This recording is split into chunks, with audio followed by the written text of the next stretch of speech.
Estimada comunidad INACIPE, la verdad es que el día de hoy tenemos un invitado de lujo. Para mí es un gran honor invitar a mi querido hermano, amigo Israel Alvarado, uno de los pilares fundamentales del Instituto Nacional de Ciencias Penales. Me siento muy honrado, mi querido hermano, de poder platicar contigo de uno de los temas de mayor actualidad, que es la Guardia Nacional. Gracias por venir, gracias por aceptar, gracias por compartirnos tus conocimientos y todo el ejemplo que nos has dado a lo largo de todos estos años, que la verdad es algo que yo aquilato en el corazón. Muchas gracias por estar aquí. Al contrario, para mí es un gran privilegio estar nuevamente aquí en el INACIP y sobre todo contigo aquí. Gracias, hermano. Profeso una profunda amistad, admiración, cariño. Gracias. Insuperables, verdaderamente. Gracias. Pues platícanos, por favor. Fíjate que uno de los temas que actualmente ha generado gran inquietud en la comunidad académica del INACIPE es esto de la Guardia Nacional en cuanto a este contexto constitucional, la ley que se estableció.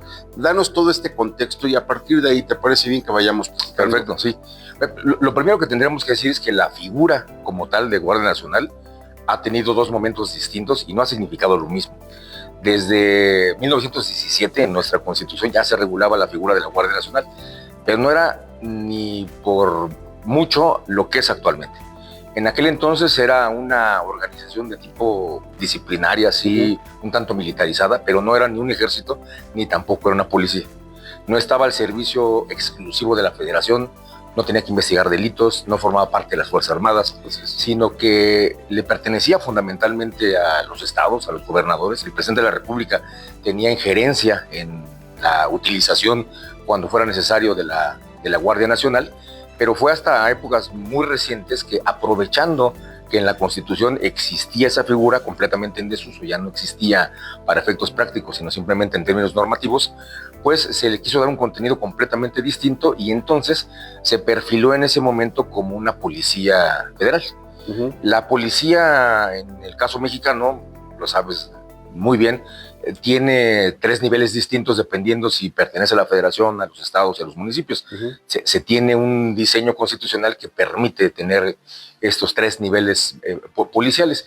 Y en México hemos tenido Policía Federal con nombres distintos. En algún momento se le llamó Policía Federal Preventiva, solamente Policía Federal, ahora se llama Guardia Nacional. Pero en el momento en el que se reconfigura constitucionalmente la figura de la Guardia Nacional, se le quiso dar un carácter eminentemente policial, no de Fuerza Armada.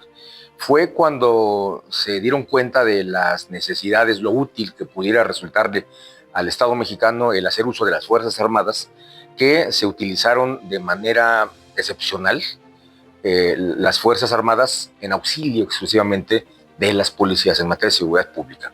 Hay varias jurisprudencias de la Corte Interamericana que establece la limitación, no es prohibición, para que los estados, entre ellos México, hay un par de sentencias específicas para el caso mexicano, utilicen las Fuerzas Armadas de manera excepcional, regionalizada, para combatir solamente delitos de excepción por un tiempo determinado, etcétera. Hay ciertas restricciones, pero sí se pueden utilizar. Y entonces se dijo, bueno, vamos a utilizar las Fuerzas Armadas para combatir la criminalidad y las vamos a utilizar en auxilio de la seguridad pública. Pero se diseñó de tal manera que dijo, bueno, va a ser una policía y se va a llamar Guardia Nacional. Y las Fuerzas Armadas mutaron, esa es la reforma más reciente, mutaron su naturaleza y originariamente teníamos en la Constitución del 17, de manera original en la primera redacción, solamente el reconocimiento de dos Fuerzas Armadas, del Ejército de Tierra y del Ejército de Mar. Estamos hablando de 1917, no había Fuerza Aérea. Años después se desarrolla tecnológicamente ese dominio del aéreo, se introduce en la Constitución el Ejército de Aire, la Fuerza Aérea, y actualmente no solamente tenemos esas tres Fuerzas Armadas, sino que la propia Guardia Nacional es una cuarta Fuerza Armada permanente, al mismo tiempo que una policía. Y entonces, hablando del macro, tenemos una Guardia Nacional que es ambivalente, que está diseñada constitucionalmente para ser al mismo tiempo una policía para la Federación y por el otro lado una Fuerza Armada permanente que dispone el Estado mexicano. Y eso es uno de los temas que que más ha generado controversia, ¿no? El hecho de que sean las Fuerzas Armadas también las que tengan una injerencia en esta tesitura. ¿Por qué? Por lo que se ha mencionado, no quiero entrar en temas políticos, pero en lo real, sí estamos militarizando, o sea, sí es una ruta. El hecho de que esté militarizado no lo catalogo como si está bien o está mal, no es el punto. Entiendo. O sea, no es la forma de desacreditar algo, sino es lo que técnicamente nos podría resultar más conveniente al Estado mexicano. Son varias preguntas en una. La primera subyacente es si estamos militarizando o no. Por lo menos el tema de la policía. Sí. Evidentemente sí. Hay una diferenciación entre militarismo y militarización. Es un tanto sutil. Tiene que ver con muchas más cosas que simplemente encargarle a las Fuerzas Armadas llevar a cabo alguna función del Estado. Va mucho más allá de eso. Pero para poder entender si eso es correcto o es incorrecto, habría que volver a nuestros orígenes. Y no estoy hablando de la Constitución del 17, sino de la Constitución de Cádiz, de hace más de un siglo. Desde todas nuestras constituciones, desde la de Cádiz, que la adoptamos como propia una vez que México fue independiente, se han referido de manera constante a dos figuras en concreto: al orden interno o seguridad interior y a la defensa exterior o defensa nacional. Fue hasta el año de 2005 una reforma constitucional a esta constitución que se introdujo de manera expresa el nombre de seguridad nacional a la constitución. Y se dijo que la seguridad nacional tiene estas dos vertientes: la defensa exterior y la seguridad interior. Lo cual no significa que por haberla introducido hasta 2005 hayamos tenido seguridad nacional regulada en 2005, sino que la tenemos desde 1802 en la Constitución de Cádiz y todas las demás constituciones y leyes fundamentales que ha tenido el país, solo que no le denominábamos de esa manera, simplemente hablábamos de dos expresiones, que era la seguridad interior y la defensa exterior. ¿Por qué hago énfasis en esto? Porque originalmente uno no encontraba la definición, ni siquiera la mención de seguridad pública en las constituciones. Se hablaba de orden interno y se hablaba de seguridad interior. Y más allá y distinto a lo que se dijo, recordarás la acción de inconstitucionalidad en contra de la ley de seguridad interior. Sí. Hubo muchos actores que, como ejercieron el derecho a la legitimación activa para efectos de acudir a la Corte a demandar una acción de inconstitucionalidad, y entre lo que decían como argumentos es que las Fuerzas Armadas no deben involucrarse en la seguridad interior. Y pocas cosas tan falsas como eso. Si uno revisa absolutamente todas las leyes fundamentales en México, jamás vamos a encontrar algo distinto a que la seguridad interior estaba reservada de manera exclusiva a las Fuerzas Armadas. Jamás se habló, como actualmente no se hace, de encargárselo a nadie más que a las Fuerzas Armadas. No se habla de la policía, ni de autoridad civil, ni de nadie más que las Fuerzas Armadas. Son las únicas que constitucionalmente han tenido competencia para conocer de la seguridad interior. Y la seguridad interior, si uno le estudia con un poco más de detenimiento, pareciera que no hay prácticamente diferencia entre seguridad interior y seguridad pública en aquellos momentos. Es la reforma de 1994 con Zedillo, si no recuerdo mal, de 94, que introduce la figura de seguridad pública y que se empieza a instrumentalizar un sistema nacional de seguridad pública, que le empieza a dar un contenido distinto y claro, sobre todo, donde se dice, entre otras cosas, que las instancias policiales deben ser civiles. La Constitución sigue diciendo eso. Hay una antinomia intrasistemática en la Constitución donde dice, por un lado, la Guardia Nacional es una institución policial. Las instituciones policiales deben ser civiles y la Guardia Nacional es una fuerza armada. Ahí está la contradicción. Sin embargo, atendiendo a los propios criterios de la Corte, sobre todo en materia de delincuencia organizada y de arraigo, la Corte interpretaría que no se trata de una contradicción, sino de una excepción especializada en la propia Constitución que reconoce que las fuerzas de seguridad pública deben ser civiles. Sin embargo, en el caso de la Guardia Nacional, está inserta entre las Fuerzas Armadas y se dice de manera expresa que tendrán una formación con doctrina policial. Sin embargo, al ser una Fuerza Armada, también debe tener una doctrina militar y eso va a generar ciertos problemas. Sí, porque claro, no es lo mismo la doctrina militar que la doctrina policial. No, definitivamente, incluso la disciplina. Por supuesto. La estructura militar, la disciplina, todo lo que conlleva la formación. Y es un tema sumamente interesante e importante, ¿no? Hoy en día, tomando en consideración cómo nos encontramos en el país y que es una situación evidente, no podemos tapar el sol con un dedo, no debemos hacerlo, y además para poder dar solución a los conflictos tenemos que reconocerlos. La problemática de los grupos delictivos organizados son verdaderamente terribles, cada vez están ellos sí muy organizados, muy estructurados, con una mayor incluso presencia de disciplina, ¿no? para todas las operaciones que llevan a cabo. Entonces, desde esa óptica pragmática, pues sí podríamos considerar que la presencia de una Guardia Nacional requiere, ¿no?, de estos niveles de disciplina, de estructura, de jerarquía, de capacidad de fuego, de reacción. Exacto, que está superado, ¿no?, para los efectos de las policías, pensemos, municipales, estatales, y que en un momento determinado eso es lo que ha terminado también mermando al propio Estado por esos niveles de porosidad en las áreas de seguridad pública. Ahora, el tema aquí, ¿qué opinión te merece? Todas estas facultades que la ley les ha aportado, les ha establecido, desde llevar a cabo investigaciones, toda la temática incluso de las detenciones, por supuesto esto tendría que ir acompañado de una capacitación inminentemente sólida. A mí lo que me preocupa, y este es un tema que quiero que lo reflexiones, no porque esté en la ley que se diga que se tiene que actuar con respeto a los derechos humanos, se lleve a cabo. Sí, por supuesto, es un discurso que podría llegar a darse, y con aras de, antes era la justificación, se hacía todo en atención a razones de Estado, sí, y ahora razones de seguridad. Sí. ¿Esto podría llegar a convertirse en un exceso? ¿Tiene los contenedores? Por supuesto que se corren esos riesgos. No estoy diciendo que vayamos hacia allá. Yo creo que de los escenarios que se pueden presentar, catastrófico, tendencial y el probable, es medianamente probable que esto suceda, porque no habrá más que reflexionar sobre cuántas quejas han sido procedentes en contra de las Fuerzas Armadas por violaciones a los derechos humanos, y vemos que no son tantísimas como se dicen, pero tampoco es algo que nos tenga que llenar de orgullo, y que tenemos que hacer algo para evitar que no solamente que siga creciendo, sino tenemos que hacer algo para que decrezcan. Y en ese sentido es muy compleja la situación, porque, para empezar, México no es la única nación que utiliza sus Fuerzas Armadas para combatir. En la doctrina de la seguridad nacional se le llama antagonismos, riesgos y amenazas contra la seguridad nacional, que la parte importante es que convergen. Uno de los riesgos más latentes, modernos en la seguridad multidimensional, es la criminalidad organizada. Y uno no puede distinguir entre si eso es seguridad nacional o es seguridad pública, son las dos cosas al mismo tiempo.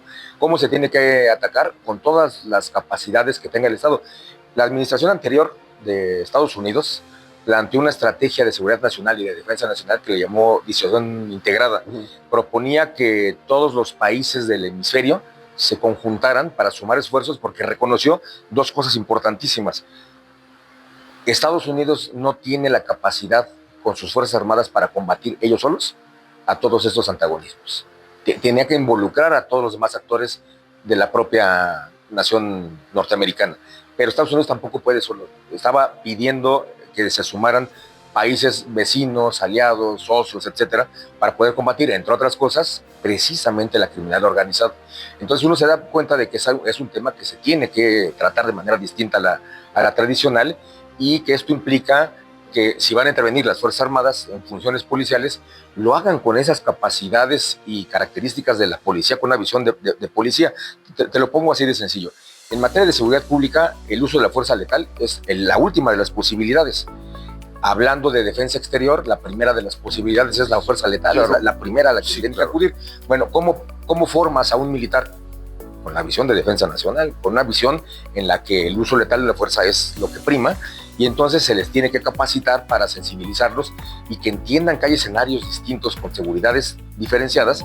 A ese llama derecho operacional, que tengan la capacidad de reconocer que están en un escenario de seguridad pública o de seguridad interior o de defensa exterior, para que sepan cuál es el derecho que resulta aplicable, si es el derecho internacional de los derechos humanos o el derecho de la guerra, o los derechos humanos que implican una actuación completamente distinta de las instituciones. Y esto va más allá del papel, por supuesto. Sí, claro. Implica que no solamente que se les dé instrucción, sino la sensibilización, que es la más importante de todas. Nuestras Fuerzas Armadas están integradas con personas que querían ser policías. Parece ser que no. Ellos quieren ser militares. Claro. Y que de la noche a mañana les digan, usted se va para la Guardia Nacional, pudiera resultar contraproducente porque a lo mejor no es su sentir, su deseo y quizá incluso su paradigma de pensamiento. De vida, o sea, sí. Su propio paradigma de pensamiento no es de un policía. Claro. Y no tiene una formación ni tienen ganas de ser policías ni de pensar como policía. Claro. Ese es el reto más importante, el que tengamos personas que lo integren, que quieran ser policías y que quieran actuar como policías. Claro, porque de lo contrario estaríamos en una situación, es todo un tema, o sea, en la situación ante estas falsas premisas o esta elaboración de premisas en donde tiene que ser eminentemente civiles o sea, te van construyendo, o se va construyendo un discurso donde se va generando una confusión de carácter social y de alguna manera se desacredita la posibilidad de volver a ver.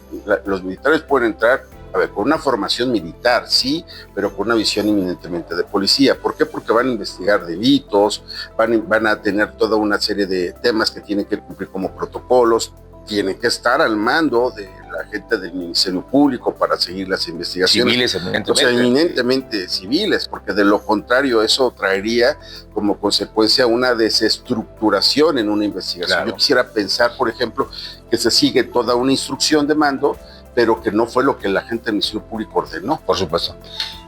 Ese es un riesgo latente, porque más allá del discurso casi eufemístico de que, bueno, las Fuerzas Armadas cumplen con el principio de subordinación al orden civil porque están subordinados al presidente o a la presidenta de la República, vamos a concederlo que así es. En la praxis, cuando estamos hablando de sus funciones policiales, como bien dices, tienen que actuar bajo el mando del Ministerio Público, que siempre es un civil, y que no es un civil encumbrado, que no es una persona de primer nivel, sino que puede ser una persona que ellos lo perciban de una forma que digan, ¿cómo viene a mí a darme instrucciones una persona de esas características? ¿No? Y eso puede resultar muy complejo, porque no es lo mismo que apoyen las Fuerzas Armadas de manera excepcional al Ministerio Público para alguna diligencia, a que de manera cotidiana estén subordinados en la investigación, por un lado. Y por el otro, desde la ley anterior para la Policía Federal existía. Bien sabemos que los delitos se investigan cuando ya sucedieron. Sí, sí. No se investiga para ver que si se va a cometer un delito y prevenirlo. Pero la ley de la Policía Federal anterior y esta ley de la Guardia Nacional prevén la figura de la investigación para la prevención y facultan, para este caso, a la Guardia Nacional a investigar ante una sospecha de que se pueda cometer en el futuro una conducta delictiva y llevar a cabo todas las actividades de investigación excepcional, intervención de comunicaciones, entregas vigiladas, todos los mecanismos cubiertos, por supuesto. O sea, el tema es que no es cosa sencilla. No. Y entonces, ante la sospecha, ¿qué nivel de racionalidad tiene esa sospecha? O sea, claro. ¿Qué nivel de racionalidad tiene esa sospecha? Como así es que para mí resulta sospechoso que se está llevando a cabo tal o cual acción delictiva. Por supuesto que se tendrán que fijar ciertos parámetros y estándares a través de las resoluciones judiciales que vayan más o menos orientando como sucedió con... Pero nos va a llevar un tiempo. Sí, pero es que para que llegue a la resolución tuvo que haber pasado una temática un buen rato. Ya generó una afectación en algún momento. Y además no será un juez de distrito, sino será para que resulte, digamos, importante, tendrá que pasar no en el proceso ordinario, sino en el control constitucional vía amparo, para que pueda tener una resolución que pueda ser vinculante. ¿Y cuánto tiempo podría pasar para ello? No, eso es grave, ¿no? Entonces, yo pienso que, no sé, salvo tu mejor opinión y experiencia en esto, tendría que haber establecido en la ley una situación de estas marcas, estos contenedores. No lo dejan absolutamente abierto, pero sí, por supuesto que se tuvo que haber establecido ciertos estándares mucho más estrictos para decir, bueno, más o menos, estas son las directrices para poder entender qué es sospecha o cuál es la probabilidad en términos procesales para hacer la investigación preventiva, ¿no? Sí, eso me preocupa. La prevención de un delito, cuando voy a prevenir algo que no sé ni qué es un delito. Claro. O sea, es un tema. O sea, el policía está formado. Se entiende la intención, por supuesto, pero se están poniendo de acuerdo para extorsionar. Bueno, intervienen en las comunicaciones para ver que no extorsionen, para que no levanten a una persona, para que no la maten, la secuestren. Suena interesante. Pero también es complejo de imaginarlo ya en la praxis, si se ha estado en la trinchera, como hemos estado nada más litigando, para saber cómo es que van a aterrizarlo y a traducirlo en términos precisamente de investigación policial, más allá de lo normal. Para llevarlo a un tema procesal, Sí. que se alcance la suposición razonable para vincular a proceso y obvio para que se obtenga una sentencia condenatoria. Sí. A mí lo que me preocupa es eso, que en un momento se lleve a cabo, que haya una situación de controversia en cuanto a la forma en que están operando, que digas, bueno, ya detuvimos a estas personas, entender incluso la figura de la flagrancia, este tema de que se puede, que es un error ahí muy grave que establece el Código Nacional de Procedimientos Penales, en donde dicen, es que puede revisar, no puede revisarlo nada más porque sí, tiene que estar concatenado con otro tipo de elementos que permitan, ahora sí, una sospecha razonable. La necesidad, sí, o sea, porque de lo contrario se detiene a la gente, la vamos a ver, ¿no? Sí. ¿Por qué? Pues porque para ver qué sale, ¿no? Claro. Entonces, el hecho justo de estos paradigmas de revisar, de analizar, ¿cómo lo van a interpretar? Que puede convertirse realmente esto en un verdadero. Sí, porque si bien es cierto que por primera vez sobre todo se encuentra diseñado para las relaciones cívico-militares. Sin embargo, en la doctrina internacional se les da casi el mismo tratamiento a las fuerzas del orden en general, a la policía, que también a las fuerzas armadas. Y en ese sentido se establece la necesidad de controles democráticos para efectos de que se puedan rendir cuentas las fuerzas armadas o las policías. Teníamos un control judicial en el propio Código de Procedimientos Penales, pero solo para algunas cosas, intervención de comunicaciones, por ejemplo, necesitan pasar por un control judicial ex ante, y lo mismo que ex post, y ahora se introdujo un capítulo específico, un apartado, no recuerdo si es capítulo o no, sobre el control parlamentario. Tendrán que rendir cuentas sobre qué es lo que se está haciendo, las detenciones, heridos, etcétera, pero casualmente la ley en el control parlamentario no establece ningún requisito para señalarle al Senado de la República cuántas investigaciones para la prevención se han llevado a cabo durante ese año y cuáles han sido los resultados. Pues, si hay muchas áreas de oportunidad, vamos a llamarlo así, para normativamente. Yo quiero verlo así, o sea, académicamente quiero verlo como un área de oportunidad, quiero verlo como una situación en donde podemos perfeccionar, quiero ser optimista en el sentido de decir que bueno que tenemos esta visión para poder enfrentar el fenómeno delictivo cuando lo vemos en lo real, operativamente. No podemos entrar en este romanticismo de que solo la policía o las policías municipales o policías estatales pueden hacer frente a esto. La verdad de las cosas es una situación que nos rebasa por completo. Sí se requiere de estos subsistemas, claro, con una temática de cobertura constitucional. Me preocupa mucho que no terminen de comprender la naturaleza de los derechos humanos. Por eso el tema de que está en la etiqueta de los derechos humanos, pero el cumplimiento. Lo que me preocupa, entre otras cosas, es que tengas detenciones, que de alguna manera se diga ya hubo este aseguramiento, en fin, pero que no pasen los raseros de racionalidad jurídica, que digas es que la detención estuvo mal, hubo violaciones a derechos humanos. Entonces esto implica también generar o motivar la impunidad, ¿no? Sí, por supuesto, porque cuando se ha tenido contacto con las policías, sin importar el nivel o el orden jerárquico, uno reconoce en ellos un sentimiento común en el sentido de que te señalan, ¿de qué me sirve arriesgarme, desvelarme, aventarme 2 noches con el Ministerio Público para una puesta a disposición si a la mañana siguiente los van a dejar en libertad? Y además le cuesta mucho a la institución, sobre todo tratándose de Fuerzas Armadas, hay mucha rotación a lo largo de la República. Las policías cuando son estatales pues no se mueven más que de municipio, claro, en dado caso, pero cuando se trata de las Fuerzas Armadas, pues un día los tienes en Campeche y otro día los puedes tener en Baja California, sí, y hay que ir a Campeche a la audiencia. Y esos son recursos cuantiosos que implican dejar de operar, meterle recursos para que se caigan los asuntos. Entonces crea sentimientos de frustración dentro de las instituciones policiales que pueden tener vertientes distintas. Mejor no hacen nada, no ponen a disposición e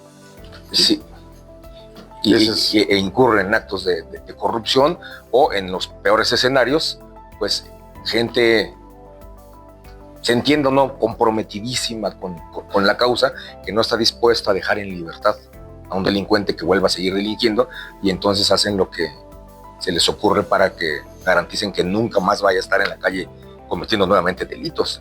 Y cualquiera de los dos escenarios son absolutamente inaceptables. Sí, claro, y ese es un tema, y con eso cerramos, si te parece. El hecho de asumir como propia la interpretación de la justicia, cuando al final del día son servidores públicos que representan al Estado. Hay cosas que no nos gustan. Sí, por supuesto. Que si nos hubieran preguntado, pues hubiéramos quizás dado una visión distinta.